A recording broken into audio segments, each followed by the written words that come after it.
News 18 India।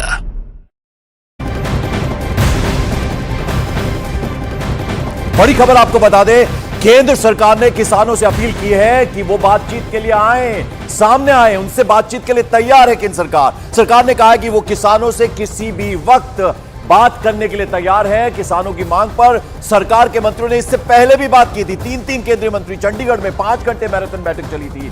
किसानों को समझाने की कोशिश सरकार की तरफ से की गई थी और अभी भी सरकार का यह साफ कहना है कि वो बातचीत करने के लिए पूरी तरह से तैयार हैं। ये जो डेडलॉक है वो टूटना चाहिए और लगातार किसान जो है वो आंदोलन पर उतारू हैं। दिल्ली कूच करने की उन्होंने तैयारी की है और जगह जगह चप्पे चप्पे पर सुरक्षा बल तैनात हैं और छावनी में तब्दील कर दिया गया है। दिल्ली से सटे जितने भी बॉर्डर्स हैं, फिर वो चाहे कोई भी बॉर्डर हो, सब पे सुरक्षा इस वक्त कड़ी कर दी गई है। लेकिन इस बीच सरकार ने यह कह दिया है कि हम किसानों से बातचीत करने के लिए तैयार हैं। जब भी जिस भी वक्त बातचीत करें, हम उनसे बातचीत करने के लिए तैयार हैं। यानी वो रास्ता एकदम बातचीत का खुला है। ये बार बार तमाम जो केंद्रीय मंत्री हैं वो कह चुके हैं, फिर वो चाहे कृषि मंत्री अर्जुन मुंडा हो, अनुराग ठाकुर, सबने ये बात कही है। जरा अब आपको समझाते हैं कि आखिर किसान और सरकार के बीच जो बातचीत है वो अभी तक किस लेवल पर पहुंची। जो भी अपने आप को सांगठनिक इकाई के रूप में मानते हैं कि हम किसी संगठन का नेतृत्व कर रहे हैं, तो इस बात की चिंता करना जरूरी है। मैं निवेदन करूंगा सारे किसान संगठनों से, जो भी इस समय इस तरह की बातों को लेकर, जिससे कि समस्या का समाधान के रास्ते मजबूत हो सकता है, उसके अनुसार पहल करें, बातचीत के माध्यम से समाधान ढूंढें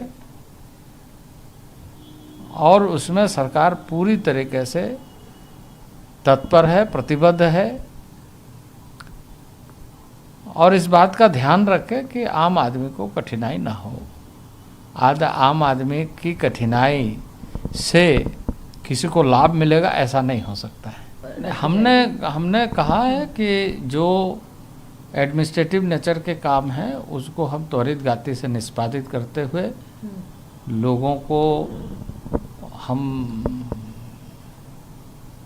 ये भरोसा देना चाहते हैं कि उसमें कहीं सरकार पीछे नहीं है।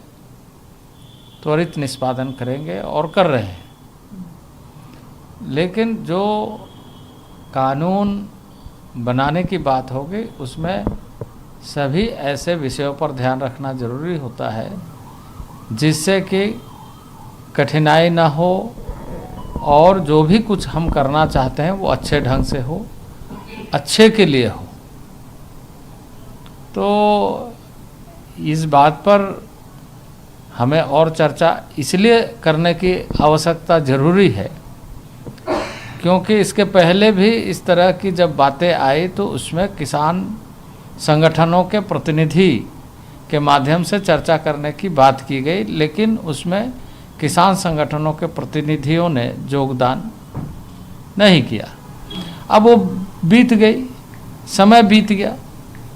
अब कम से कम आने वाले दिनों के लिए हम किसान संगठनों के साथ मिल करके चर्चा करें और ये माहौल बनाएं कि इसका समाधान का रास्ता क्या क्या हो सकता है, कैसे हम इन सारे विषयों पर एक मत हो सकते हैं।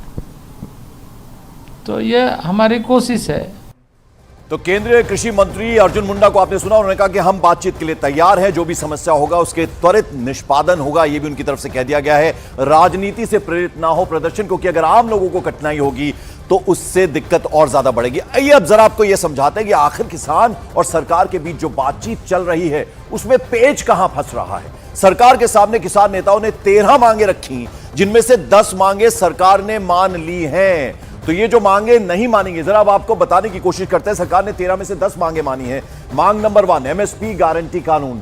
जो मांग नहीं मानी गई हैं उनमें अगर 10 लाख करोड़ जो है मांग मानी गई तो खर्च होगा, यह कहा गया है। देश का कुल मौजूदा बजट ही 45 लाख करोड़ का है। उसके अलावा मांग नंबर 2 क्या है? किसानों की कर्ज माफी हो और जो दूसरी तरफ है वो ये कि कितना लोन, 21 लाख करोड़ तक का लोन जो है इसमें देने की बात है, यानी ये मांग नंबर 2 है। उसके अलावा हम आपको बता दें किसानों ने कर्ज माफी की मांग की है और कैसे ये पूरा सरकार ने क्या कह रही है, सरकार और किसानों की तरफ से क्या मांग रखी गई है, वो हम आपको बताने की कोशिश कर रहे हैं। यानी दूसरी बात यह है, यानी जो मांगे नहीं मानी गई उसमें सबसे पहला एमएसपी गारंटी कानून। लेकिन सवाल ये उठता है कि आखिर सरकार ये मांग क्यों नहीं मान रही, इसके पीछे सरकार का पक्ष क्या है, मोदी सरकार ने क्या कुछ किया। 10 साल में धान की एमएसपी में 64% का इजाफा कर दिया गया। उसके अलावा 10 साल में गेहूं की एमएसपी 58% तक बढ़ा दी गई है, यानी न्यूनतम समर्थन मूल्य की हम बात कर रहे हैं। 6 साल में खाद पर 55,000 करोड़ की सब्सिडी भी दी गई है। तो यह हम आपको बता रहे हैं, अगर एमएसपी गारंटी कानून सरकार मान लेती है तो 10 लाख करोड़ रुपए का बोझ सरकार पर पड़ेगा। इससे देश के इंफ्रास्ट्रक्चर, रेलवे और रक्षा पर होने वाले बजट पर इसका सीधे सीधे असर पड़ेगा। और उसके अलावा आपको यह भी बता दें, किसानों की दूसरी मांग जो है वो कर्ज माफी को लेकर है। सरकार का यह कहना है कि किसानों पर बैंकों का 21 लाख करोड़ रुपया लोन है और अगर यह माफ कर दिया गया तो देश का जो बैंकिंग सिस्टम है वो पूरी तरह से चरमरा जाएगा। अब जरा आपको यह भी समझा दें कि मोदी सरकार ने किसानों के लिए अब तक क्या कुछ किया है। तो 10 साल में धान की एमएसपी में 64% का इजाफा है, जो हम आपको पहले भी बता चुके हैं। 10 साल में गेहूं की एमएसपी 58% तक बढ़ाई गई है। उसके अलावा 6 साल में खाद पर 55,000 करोड़ की सब्सिडी दी गई। 10 साल में पंजाब के किसानों को 60,313 करोड़ का रियायती लोन जो है वो भी मुहैया कराया गया। फसल बीमा और पीएम सम्मान निधि के तहत 13,000 करोड़ रुपए किसानों को दिए गए हैं। तो ये अब तक सरकार की तरफ से, मोदी सरकार की तरफ से कदम उठाए गए हैं और अब लगातार किसान जो हैं वो एमएसपी की बात कर रहे हैं। हमारे साथ अमित पांडे इस वक्त जुड़ रहे हैं। अमित, जरा समझना चाहेंगे कि जो 13 मांगे किसानों ने रखी थी उनमें 10 मांगे तो मान ली, लेकिन अभी भी 3 ऐसी मांगे हैं जिसको लेकर पेच फंसा हुआ है। देखिए, इन 13 मांगों की व्यापक तरीके से चर्चा हुई थी किसान संगठनों और केंद्रीय कृषि मंत्री के बीच में। परसों भी चर्चा हुई थी और कल भी चर्चा हुई थी और ये सरकार की ओर से साफ कर दिया गया कि जिस बात का आप जिक्र कर रहे थे पंकज, चाहे ये मिनिमम सपोर्ट प्राइस या फिर इसके अलावा अन्य किसानों की कर्ज माफ़ी, तो उस पिछले 10 सालों के दौरान मोदी सरकार ने क्या किया है, ये बात किसानों को समझाने की कोशिश की गई कि आखिरकार सरकार की ओर से क्या कदम उठाए गए। और 3 जो प्रमुख चीज़ें हैं, एक तो अंतर्राष्ट्रीय कानून, दूसरा भारत ने अंतर्राष्ट्रीय संधि किस किस के साथ की है और तीसरा सरकार की आर्थिक नीतियाँ, और जिसमें आप ये एमएसपी की बात कर रहे थे, इसके अलावा किसानों के कर्ज की बात कर रहे थे। तो इस बारे में, इन चीज़ों के फैक्ट्स के बारे में किसान संगठनों को अवगत कराया गया है और आगे भी यही कोशिश की जा रही है। बाकायदा एक टीम बनाई गई है एक सिंपल भाषा में सरकार की बातों किसानों तक पहुंचाने के लिए।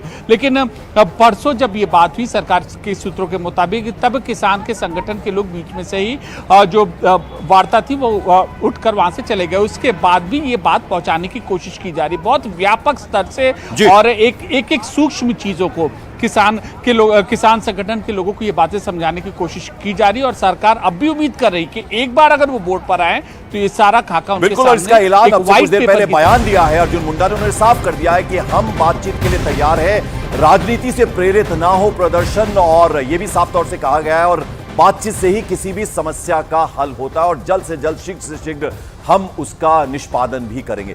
इस वक्त एक और बड़ी खबर आ रही है, कृषि मंत्रालय में कृषि मंत्री के अधिकारियों के साथ बड़ी बैठक हो रही है। आपको जानकारी देते हैं, कृषि मंत्रालय में इस वक्त अर्जुन मुंडा जो बैठक ले रहे हैं, तमाम बड़े अधिकारी जो हैं कृषि मंत्रालय से जुड़े हुए हैं, उनके साथ कृषि मंत्री बैठक कर रहे हैं। अभी कृषि मंत्री का हमने आपको बयान भी सुनाया, उन्होंने कहा कि शीघ्र से शीघ्र निष्पादन होगा, लेकिन बातचीत के जरिए ये सब कुछ हो। और साथ में उन्होंने ये भी कहा कि जो आम लोगों को दिक्कत हो रही है उससे किसी समस्या का हल नहीं हो रहा, बल्कि उससे मुसीबत बढ़ रही है। 13 मांगे किसानों की तरफ से रखी गई थी, 10 मांगे जो हैं वो मान ली गई हैं। एमएसपी को लेकर लगातार किसान वो मुद्दा उठा रहे हैं, यानी न्यूनतम समर्थन मूल्य गारंटी को लेकर कानून बने, इसको लेकर पेच फंसा हुआ है। अमित पांडे हमारे साथ लगातार बने हुए हैं। अमित, अब जो सबसे बड़ी मांग है किसानों की, जिसको वो लगातार उठा रहे हैं, वो कह रहे हैं कि न्यूनतम समर्थन मूल्य गारंटी को लेकर कानून बने, इसको लेकर पेच फंसा हुआ है। देखिए, न्यूनतम समर्थन मूल्य को लेकर पिछले 10 सालों में कई बार बदलाव किया जा चुका है और हर बार इसको किसी न किसी स्तर पर बढ़ाया जा चुका है। हमने कल केंद्रीय मंत्री अर्जुन मुंडा से भी बात की, अनुराग ठाकुर से भी बात की, तो उनका यही कहना है कि जो हम किसानों को यह सूचित किया गया है कि सरकार ने 10 सालों में काम किया और इसका सिलसिलेवार तरीके से किसानों के सामने सरकार का दृष्टिकोण भी रखा गया है। तो ये चीज़ें किसान के संगठन के लोगों को समझाई जा रही हैं और आने वाले दिनों में क्या पंचवर्षीय योजना किसानों के लिए बनी है, ये भी, इसका भी एक व्हाइट पेपर सरकार उनके सामने रख रही है। तो कुल मिलाकर जो कृषि नीति है वह आम किसान को समझ में आए, इस प्रदर्शन से जुड़े किसानों को समझ में आए, वो बोर्ड में आए बैठे और उनके साथ ये चर्चा, ये पूरा खाका तैयार किया गया। और एक अपडेट और है पंकज, जो ये बैठक का आप जिक्र कर रहे थे, ये बैठक अभी हो चुकी है वरिष्ठ अधिकारियों के साथ और इन्हीं मुद्दों पर सहमति बनी है कि पुख्ता तरीके से, ट्रांसपेरेंट तरीके से किसानों तक सरकार की बात पहुंचाई जाए। और पिछले आंदोलन की अगर हम बात करें तो उसमें हमने देखा था कि एका नजर आता था, यानी दक्षिण भारत हो, पश्चिम बंगाल हो, राजस्थान, उत्तर प्रदेश, सब जगह के किसान इकट्ठे हुए थे। लेकिन इस बार ज्यादातर हम देख रहे हैं कि पंजाब की तरफ से किसान जो हैं, मैं इस पर आपसे बात करूंगा, लेकिन आपको बता दें किसानों की सबसे बड़ी मांग यह है कि उन्हें एमएसपी की गारंटी कानून बनाकर दी जाए, यह उनका कहना है। अब सवाल ऐसे में यह है कि यह बात अब तक क्यों नहीं बन पा रही है, क्या यह मांग इतनी व्यवहारिक है, और सबसे बड़ा सवाल यह कि इसका पूरे देश पर क्या प्रभाव पड़ेगा, यह सबसे बड़ा सवाल है। तो जरा आंकड़ों से इसे हम आपको समझाते हैं। इस समय 24 फसल हैं जिन पर सरकार एमएसपी देती है और हर साल अमूमन एमएसपी पर 2.5 लाख करोड़ रुपए खर्चा होता है। और अगर सिर्फ इन्हीं 24 फसलों पर एमएसपी की गारंटी दी जाती है तो सरकार के बजट पर 10 लाख करोड़ रुपए का अतिरिक्त बोझ पड़ेगा और सरकार फिलहाल इंफ्रास्ट्रक्चर पर 10 लाख करोड़ रुपए सालाना खर्च कर रही है, मतलब वहां समझौता करना पड़ेगा। और अगर सभी फसलों पर एमएसपी देने का कानून लाते हैं जैसा कि किसान मांग कर रहे हैं तो सरकारी खजाने पर 40 लाख करोड़ रुपए का अतिरिक्त बोझ आएगा, जबकि देश का बजट ही 45 लाख करोड़ रुपए का है। तो ऐसे में आप समझ सकते हैं कि इससे इकोनॉमी पर, इससे अर्थव्यवस्था पर कितना बड़ा असर पड़ सकता है।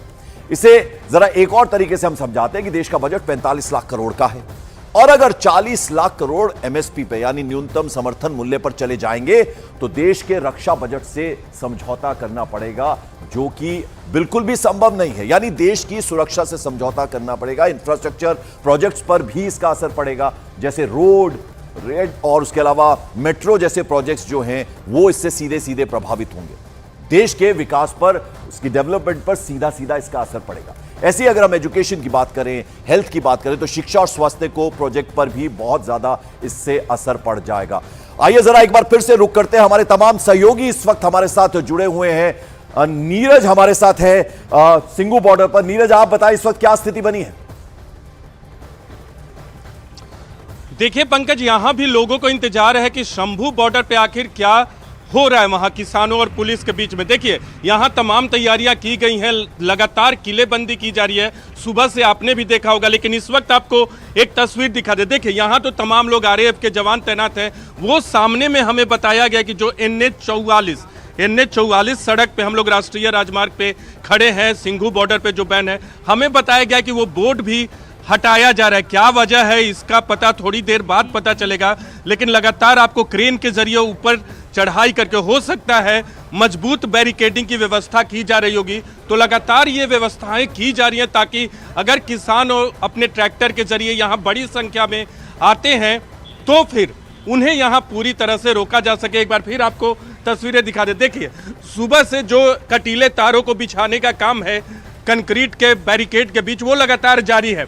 आरएएफ के जवान सैकड़ों इधर लगातार पिछले 4 से 5 घंटे से खड़े हैं। यहाँ कोई गतिविधि, किसान अभी जुटे हुए नहीं है। बिल्कुल, मैं लौटूंगा। हमारे साथ 2 और सहयोगी जुड़ रहे हैं। हमारे साथ जसप्रीत हैं, वो भी सिंघू बॉर्डर पर मौजूद है। उसके अलावा अंकिता हमारे साथ हैं जो टीकरी बॉर्डर पर है। जसप्रीत, आप क्या तस्वीर दिखा पाएंगी सुबह से लेकर अब तक में, क्या फर्क आप देख पा रहे हैं? बिल्कुल, पंकज, बिना देर किए मैं तस्वीरें दिखाती हूँ। NH44 ये है, देखिए ये बोर्ड को हटाने का काम हो रहा है। मेरे सहयोगी विकास ठाकुर आप तक तस्वीरें पहुंचा रहे हैं जहां पर लिखा है धन्यवाद, क्योंकि यहां से उस बोर्ड में लिखा है वेलकम टू हरियाणा।